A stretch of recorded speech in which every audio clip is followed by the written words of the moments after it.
Sometimes Snapchat messages get stuck on sending and don't go through.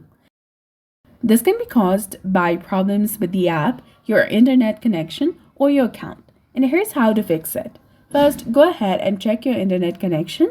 Make sure that you have a strong Wi-Fi or mobile data signal and try switching between your Wi-Fi and mobile data.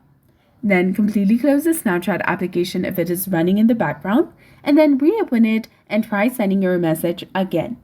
Tap and hold onto the Snapchat application. Tap on the eye icon in the top to go to App Info. Now scroll down, go to Storage, and click on Clear Cache. On iPhone, you can open Snapchat and then go to Profile, then Settings, and tap on Clear Cache. Now go to Google Play Store if you're using Android, and App Store if you're using iPhone.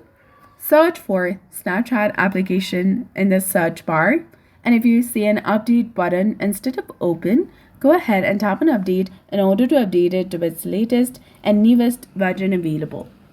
After this, you can log out of your Snapchat and then re-log back in. If that does not work, uninstall the Snapchat application and then reinstall it. Sometimes the problem is on the Snapchat side. Check the Snapchat status page or social media to see if there are any outages. So that's it for this video. I hope you found it helpful. If you did, please like, share, and subscribe. Thanks for watching.